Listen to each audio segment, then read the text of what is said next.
everyone, it's Rosie here, and today I'm remembering probably the greatest American whistleblower ever, Daniel Ellsberg. Daniel died recently, so I wanted to make this video remembering him and telling y'all a little bit about him because I found him to be so inspiring in my life. So Daniel was born in 1931 in Chicago, and he was raised in Detroit. He eventually went to Harvard and then King's College, where he studied predominantly economics.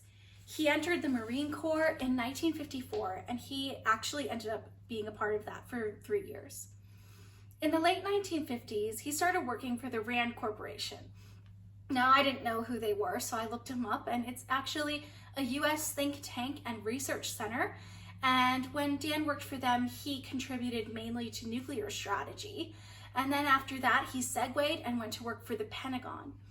There, he worked for the State Department and ended up actually going to South Vietnam and working on the Pentagon Papers.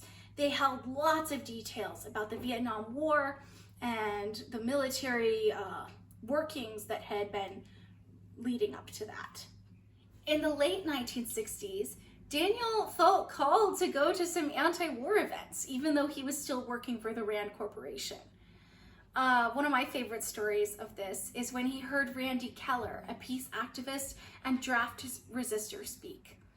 Randy said that he was, quote, excited to go to jail in order to protest the Vietnam War. Daniel Ellsberg was so moved that he went to another room and cried for over an hour because he knew that he had to release the Pentagon Papers, to copy them and leak them to the American public. The Pentagon Papers absolutely shook the world. They revealed a lot of things. They detailed from Truman's presidency up to Johnson's. They talked about how Truman had given military aid to France against Vietnam, and how Johnson had planned for this war quite heavily as well.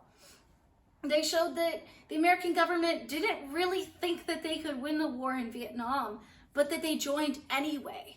They revealed that the US had also expanded the war by bombing both Laos and Cambodia. Ellsberg believed that if Americans knew what was behind this war, they would not support it. And Daniel was right. The release of the Pentagon Papers caused outrage among the American public. They realized that the government had not been telling the truth about its activities in Vietnam. Daniel Ellsberg risked so much with releasing these papers.